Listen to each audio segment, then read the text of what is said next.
Commander Solara stood at the bridge of her warship, her silver eyes fixed on the blue planet spinning lazily below. Her iridescent scales shimmered in the starlight as she curled her lip in disdain. Earth, a backwater world that had somehow caught the attention of the mighty Astrani Empire.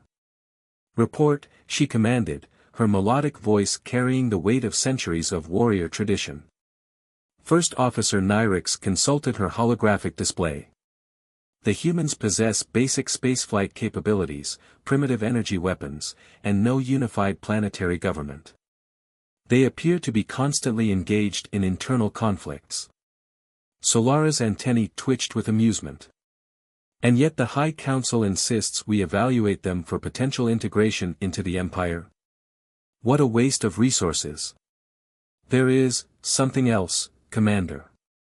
Nyrix hesitated. Their genetic adaptability is unlike anything we've encountered. And their physical capabilities, while unrefined, show remarkable potential. Before Solara could respond, the ship's sensors blared. A small spacecraft had departed Earth's atmosphere, heading directly toward their position. Solara watched with mild curiosity as the vessel approached, expecting it to flee once it detected their presence.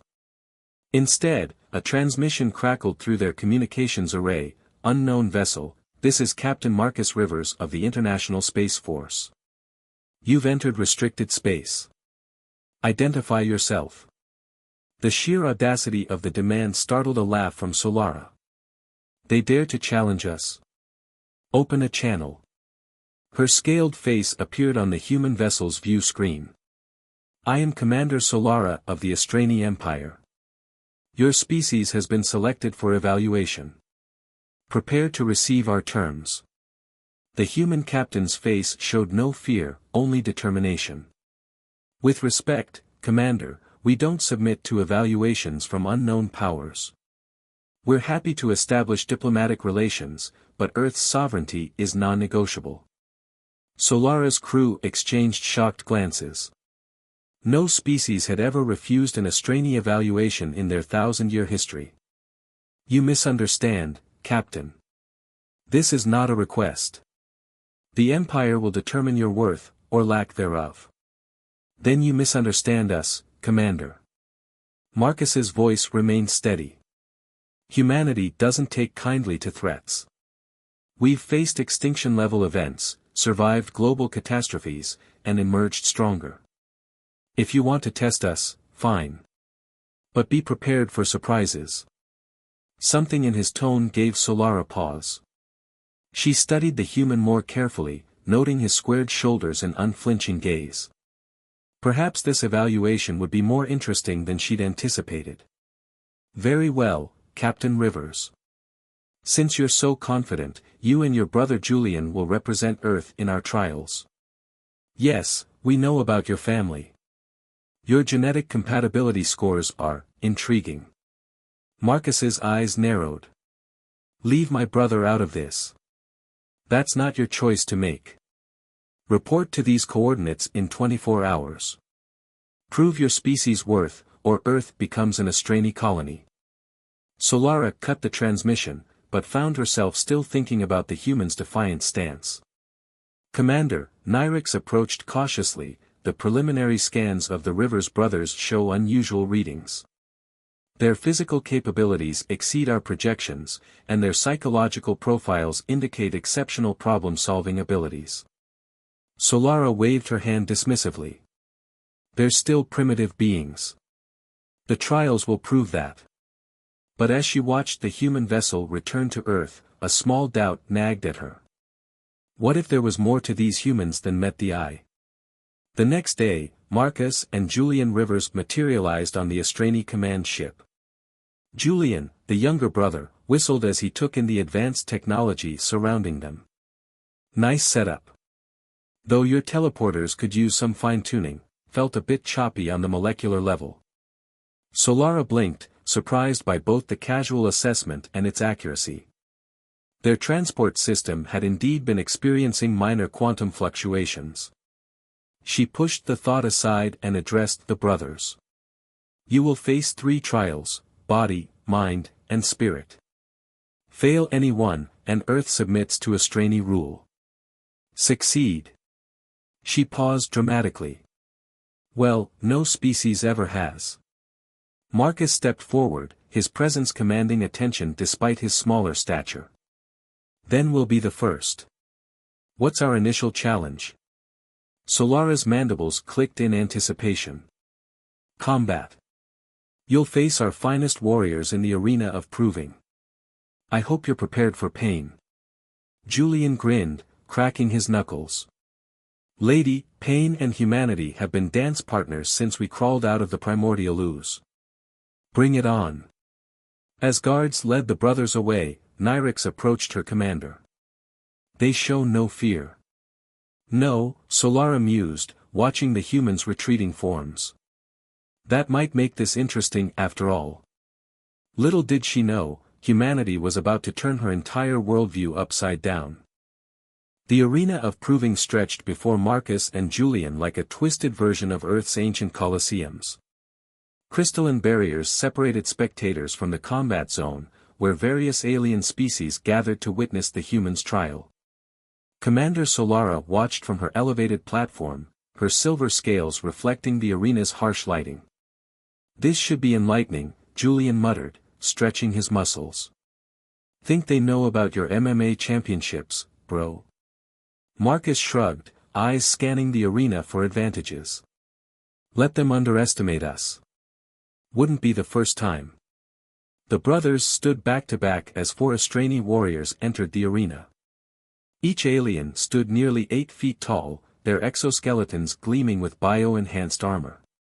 The crowd chittered excitedly, expecting a quick and brutal display of superiority. Begin. Solara's voice echoed through the chamber. The Astrani warriors charged simultaneously, their movements blindingly fast. But the Rivers brothers had spent their lives training for the impossible. Marcus ducked under a swing that would have decapitated him, using his smaller size to slip inside his opponent's guard. Julian, meanwhile, had already launched into a spinning kick that caught one warrior off guard. Impossible, Nyrix whispered, watching the humans move with fluid grace. Their reaction speeds shouldn't allow for this. Solara leaned forward, her antennae twitching with intense interest. The humans weren't just surviving, they were adapting to their opponents' fighting styles in real time. Marcus had already disabled one warrior with a series of precise strikes to joint weaknesses, while Julian used his opponent's momentum against them in a perfect display of martial arts. You see, Commander. Julian called out between dodging attacks. Humanity's greatest strength isn't our muscles or bones.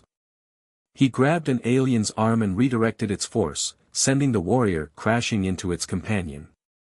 It's our ability to adapt. Marcus finished his second opponent with a devastating combination of strikes. We've spent our entire history learning, growing, overcoming. Every limitation became a challenge to surpass. The final Astrani warrior backed away, mandibles clicking in confusion. These primitives weren't fighting like mindless brutes, they were executing complex strategies, working in perfect tandem. Before the warrior could retreat further, the brothers launched a coordinated attack that ended with their opponent pinned and immobilized. Silence fell over the arena. Then, unexpectedly, applause erupted from the gathered aliens. Even some of the defeated warriors nodded in respect as they were helped to their feet. Solara descended from her platform, her expression unreadable. Impressive. But physical prowess alone doesn't prove your species' worth. The next trial will test your minds, and I assure you, no amount of primitive combat training will help you there. You still don't get it, do you? Marcus wiped sweat from his brow. We didn't win because we're stronger or faster. We won because we never stop learning, never stop pushing boundaries. And we work together, Julian added. Something your empire might want to consider instead of just conquering everyone you meet. Solara's eyes narrowed. Take them to the labyrinth of logic. Let's see how well human adaptability serves them when faced with problems that have stumped the greatest minds in the galaxy. As they were led away, Julian noticed something in the commander's expression, the first flicker of doubt in Astraini's superiority. "Hey, Marcus," he whispered, "I think we're getting under her scales." "Good," Marcus replied. "Because I have a feeling the next trial is going to require more than just quick thinking. We need to show them what humanity's really capable of." In her private chambers later, Solara reviewed the combat footage, paying special attention to the moments where the humans seemed to anticipate their opponent's moves. "Nyrix, what do our databases say about human learning capabilities?" "That's the fascinating part, Commander. They appear to form new neural pathways at an accelerated rate during high-stress situations. Every challenge literally makes them stronger." Solara's antennae twitched thoughtfully. Perhaps we've been looking at this evaluation all wrong. Instead of testing their current capabilities, we should be measuring their potential for growth." "Commander?" Nyrix sounded concerned. "Are you suggesting the High Council's traditional evaluation metrics might be inadequate?" "I'm suggesting," Solara replied carefully, "that we might be dealing with something unprecedented. Prepare the labyrinth. I want to see just how far these humans can push themselves." As night fell on the massive starship, Marcus and Julian prepared for sleep in their holding cell, though the brothers' minds were far from rest. "They're scared," Julian said quietly. "Not of what we are, but of what we might become." Marcus nodded, staring at the starfield visible through their cell window. "Then let's show them exactly why humanity deserves its place among the stars." Tomorrow would bring new challenges, but the sons of Terra were ready. They carried with them not just their own strength and skill, but the indomitable spirit of their entire species. The Astraini Empire was about to learn that underestimating humanity was a mistake they wouldn't make twice. The labyrinth of logic towered before Marcus and Julian, its crystalline walls shifting and reorganizing themselves in an endless dance of geometric patterns. Commander Solara stood nearby, her silver scales catching the prismatic light. "This facility has broken the minds of our greatest scholars," she announced. "You must navigate its challenges while solving quantum-level equations that adapt to your responses. No species has ever completed it." Julian studied the entrance with professional interest. Quantum computing mixed with physical challenges. Interesting approach. His background in theoretical physics was finally going to prove useful off-Earth. Marcus nodded to his brother. "Remember that summer we spent helping Dr. Harrison with her quantum entanglement experiments? How could I forget? Nearly accidentally created a micro-black hole." Julian grinned at the memory. "Good times." Solara's antennae twitched in confusion. These humans spoke of potentially universe-ending events with casual amusement. Before she could comment, the brothers stepped into the labyrinth. The first challenge materialized around them, a three-dimensional puzzle involving quantum state predictions. While most species attempted to solve it through pure mathematics, Julian noticed something different. "Marcus, look at the light patterns. They're not just decorative, they're showing quantum probability waves." He began tracing the patterns with his fingers. "It's like a visual representation of Schrödinger's equation." Marcus watched his brother work, providing insights from his own engineering background. Together, they began solving problems that had stumped alien geniuses for centuries. In the observation room, Nyrix monitored their progress with growing amazement. "Commander, they're not just solving the problems, they're finding entirely new approaches. Look at how they're combining intuitive reasoning with mathematical precision." Solara leaned closer to the monitors. The humans moved through the labyrinth with a fluid grace, treating each challenge as an opportunity rather than an obstacle. When faced with a particularly complex quantum mechanics problem, they worked in perfect tandem, Julian providing theoretical frameworks while Marcus applied practical engineering solutions. It's their cooperation, Solara realized aloud. Each one's strengths compensate for the other's weaknesses. But more than that, they seem to enjoy the challenges. As if to prove her point, Julian's laugh echoed through the chamber as they encountered a particularly difficult puzzle. Oh man, this is like that time we had to recalibrate the particle accelerator during the power outage. Less talking, more solving, Marcus replied, but his smile was evident in his voice. Though I have to admit, these aliens sure know how to make a test interesting. Hour after hour, the brothers progressed deeper into the labyrinth. They made mistakes, certainly, but each error seemed to fuel their determination rather than discourage them. They learned, adapted, and pressed forward with unwavering resolve. Finally, they reached the central chamber, a challenge that had never been solved. It required simultaneously balancing multiple quantum states while navigating a physically shifting environment. This is impossible, Nyrix stated flatly. The computational requirements alone would take centuries. But the Rivers brothers saw something different. Julian studied the quantum readings while Marcus examined the physical structure of the room. Then, simultaneously, they smiled. They didn't account for observer effect, Julian said. And the physical architecture responds to quantum states, Marcus added. Working together, they began an intricate dance through the chamber. Rather than fighting against the quantum uncertainty, they embraced it, using the observer effect to collapse quantum states in precise patterns.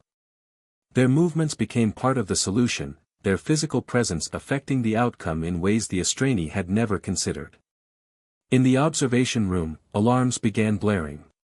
Commander. Nyrix's voice was panicked. They're not just solving it, they're optimizing the entire system. The labyrinth is reconfiguring itself based on their solutions. Solara watched in stunned silence as the brothers completed the impossible challenge. The central chamber stabilized into a new configuration, more elegant and efficient than its original design. When the brothers emerged from the labyrinth, they found a welcoming committee of stunned alien scientists. Julian stretched casually while Marcus wiped sweat from his brow. So, Julian asked with a grin, what's next? Solara approached them, her silver eyes intense. You've passed both physical and mental trials in ways we never imagined possible. But the final trial, the trial of spirit, will test something far more fundamental, your very essence as a species. Bring it on, Marcus replied calmly.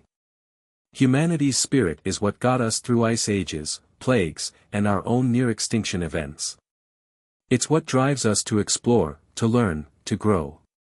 Yeah, Julian added, and if there's one thing humans have in abundance, it's spirit. As they were led away to prepare for their final trial, Solara found herself wondering if perhaps the Astrani Empire's entire approach to evaluation had been wrong all along. These humans weren't just passing their tests, they were revolutionizing them. In her private quarters that night, she accessed the ancient records of her people. For the first time in her long life, she began to question whether conquest and dominance were truly the path to greatness. Perhaps these sons of Terra had something to teach the mighty Astrani Empire after all. The Chamber of Spirit loomed before Marcus and Julian, its walls rippling with ethereal energy. Unlike the previous trials, this room held no obvious challenges, just a vast, empty space filled with swirling mists. The final trial, Solara announced, her voice unusually subdued, will test your deepest truths. The mists reveal what lies within, your fears, your hopes, your fundamental nature as a species. Julian glanced at Marcus. So basically a cosmic therapy session? Not exactly, Nyrix explained. The mists connect directly to your consciousness. Most species reveal their true nature here, often their drive for dominance, survival at any cost, or pure self-interest. Marcus stepped forward. And what happens if we don't show what you expect? Solara's antennae twitched. That has never happened. The brothers entered the mist together. Immediately, visions surrounded them, Earth's history playing out in ethereal scenes. They saw humanity's darkest moments, wars, environmental destruction, countless atrocities. But alongside these, other images appeared, people rushing into burning buildings to save strangers, scientists working tirelessly to cure diseases, communities rebuilding after disasters. Fascinating, Nyrix whispered, monitoring the readings. They're not hiding from their species' flaws, they're acknowledging them while showing capacity for growth.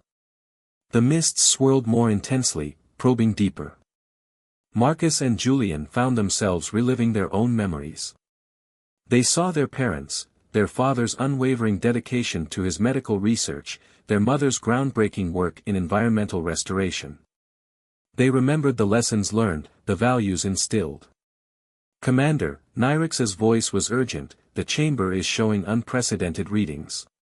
The humans are actively engaging with the mists, not just responding to them. Indeed, Marcus and Julian had begun to project their own visions into the mist. They showed humanity's dreams of the future, not of conquest or dominance, but of exploration, discovery, and cooperation. Space stations where different species worked together, terraformed worlds where new ecosystems flourished, advances in science and medicine benefiting all sentient life. This is impossible, Solara breathed. They're reshaping the very nature of the trial. The brothers stood back to back in the center of the chamber, their minds linked through the mist. You wanted to see humanity's spirit? Marcus called out. Well, here it is. We're not perfect, far from it.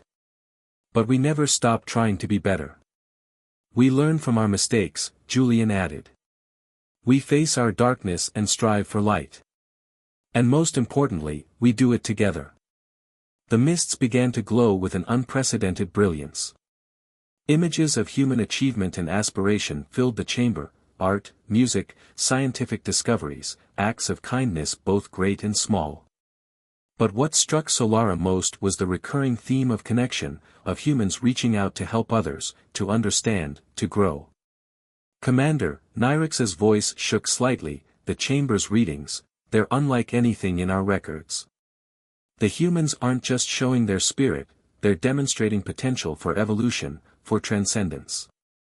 Solara watched as the brothers navigated the mists with unwavering conviction. They didn't try to present a false image of humanity's perfection. Instead, they showed their species' greatest strength, the ability to acknowledge flaws, learn from mistakes, and continuously strive for improvement. Finally, the mists began to recede.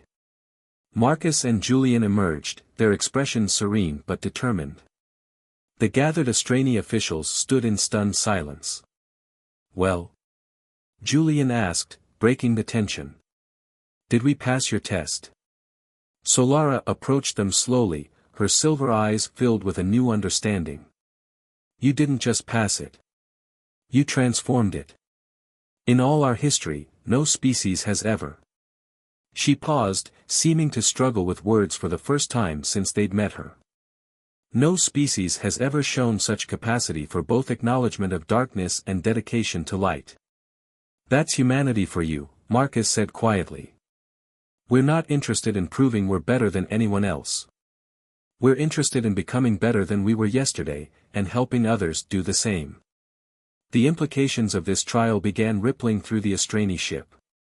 Whispers spread among the crew, and Solara found herself facing a profound choice. The traditional evaluation metrics had been shattered, but perhaps something far more valuable had been revealed.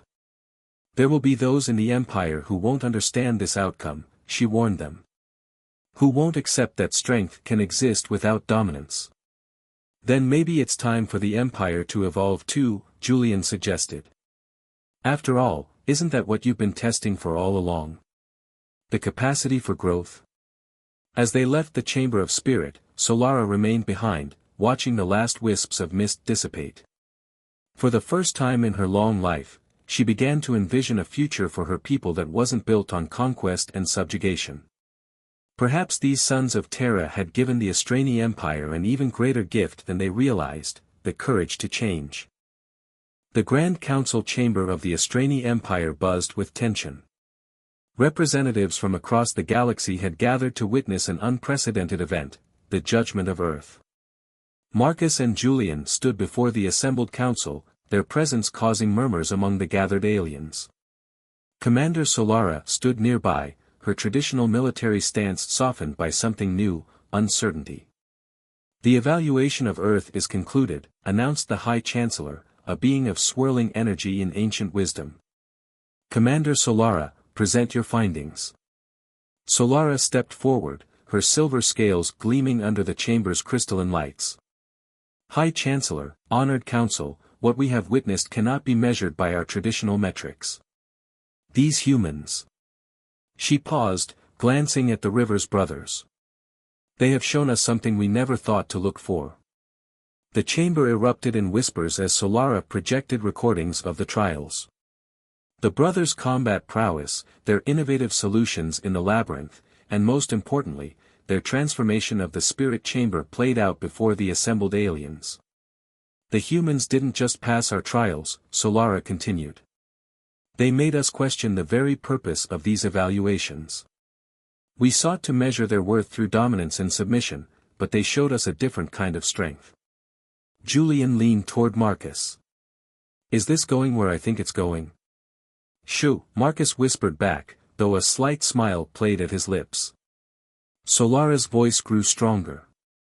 I propose that Earth not be evaluated for submission to the Empire, but rather invited as equals in a new kind of alliance. Their unique perspective and capabilities could help us evolve beyond conquest into something greater. The chamber exploded in chaos. Some council members bristled at the suggestion, while others leaned forward with obvious interest. The High Chancellor raised a tendril for silence. This is unprecedented, the Chancellor observed.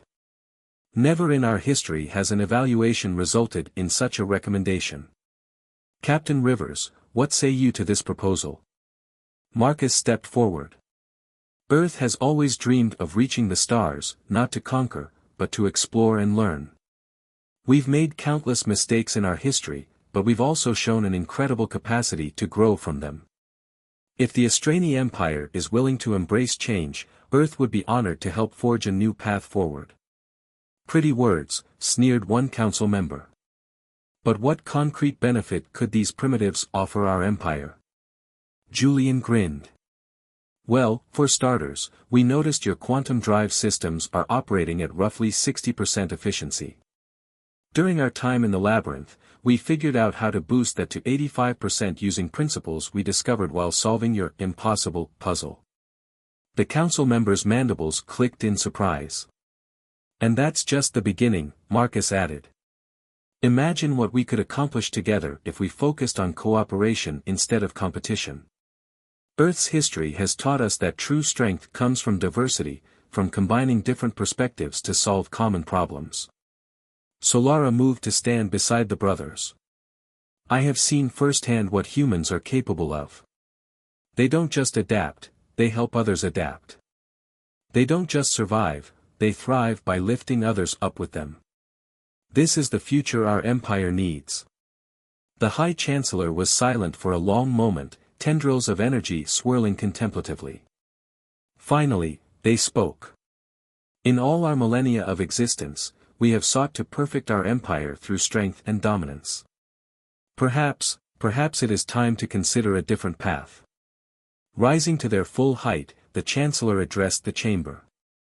Let it be known that on this day, the Astrani Empire chooses to evolve. Earth will not be conquered, they will be welcomed as equals, the first of what we hope will be many new allies in a greater galactic community. The chamber erupted in a mix of cheers and protests, but the decision was made. As the formal proceedings concluded, Solara approached the brothers privately. You've changed everything, she said quietly. Some will resist, but you've shown us a possibility we never imagined. Change isn't easy, Marcus acknowledged. But nothing worth doing ever is. Besides, Julian added with his characteristic grin, you haven't even seen our best stuff yet. Wait until we show you our cat videos. Solara's antennae twitched in confusion. Cat videos? Marcus laughed. Trust me, Commander, humanity is full of surprises. This is just the beginning. As they gazed out at the star-filled expanse through the chamber's massive windows, Marcus reflected on their journey. What had started as a fight for survival had become something far more significant, the dawn of a new era for both humanity and the Astrani Empire. So, Julian mused, think Mom and Dad will believe us when we tell them we revolutionized an alien empire? Probably not, Marcus chuckled. But they'll be proud anyway. And as the first rays of a distant sun painted the chamber in golden light, the sons of Terra stood ready to help guide both their civilizations into a future brighter than either had imagined possible.